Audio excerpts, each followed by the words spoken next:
શહેરના પૂર્વ વિસ્તાર વટવા જીઆઈડીસી વિસ્તારમાં આવેલ કલરકામના રો મટીરિયલ બનાવતા પ્રોસેસિંગ યુનિટમાં આગ લાગવાની ઘટના બની હતી। ફાયર બ્રિગેડની 11થી વધુ ગાડીઓ ઘટના સ્થળે પહોંચી હતી।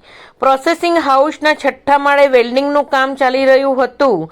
વેલ્ડિંગના તણખા પાવડર ફોર્મમાં રહેલા કેમિકલ પર પડ્યા હતા, જેના કારણે આગ લાગી હતી, જેના કારણે આગે વિકરાળ સ્વરૂપ ધારણ કર્યું હતું અને સમગ્ર ફ્લોર પર આગ ફેલાઈ ગઈ હતી। ફાયર બ્રિગેડની ટીમ દ્વારા 1 કલાકમાં આગને કાબૂમાં લેવામાં આવી હતી। વેલ્ડિંગનું કામ કરતા 3 જેટલા કર્મચારીઓને પણ સહી સલામત નીચે ઉતારી લેવામાં આવ્યા હતા।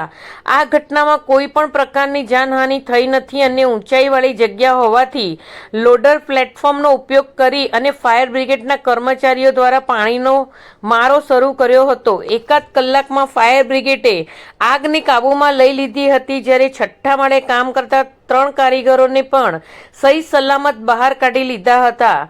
આસપાસના વિસ્તારમાં આવેલી કંપનીમાં પણ આગ ન પ્રસરે તે માટે તેમને ખાલી કરાવી દેવામાં આવી હતી। મ્યુનિસિપલ કોર્પોરેશનના કમાન્ડ કંટ્રોલ રૂમ ઉપર એક કોલ મળ્યો હતો, જેમાં ફેઝ 2માં જેક્સન કલર કેમ લિમિટેડ કંપનીમાં 6થા માળે કન્ફાઇન એરિયામાં આગ લાગી છે તેવી માહિતી મળતા નજીકના 3 ફાયર સ્ટેશનોના ફર્સ્ટ રિસ્પોન્સ વ્હીકલો ઘટના સ્થળ પર મોકલવામાં આવ્યા। સાથે સાથે 6થા માળે કન્ફાઇન એરિયામાં આગ લાગેલી હોવાથી એરિયલ લેડર પ્લેટફોર્મની મદદથી ફાયર ફાઇટિંગ અને એરિયલ ફાયર ફાઇટિંગ કરવામાં આવી। કોઈ પણ જાનહાનિ કે ઈજા નથી। કંપનીના સત્તાધીશો ઘટના સ્થળ પર છે। તેમના પ્રાથમિક તારણ પ્રમાણે જણાવે છે કે 6થા માળે વેધર શેડનું કામ ચાલતું હતું અને વેલ્ડિંગના સ્પાર્કથી ફિનિશ ગુડની અંદર આગના તણખા ઉડવાથી આગ પ્રસરી છે।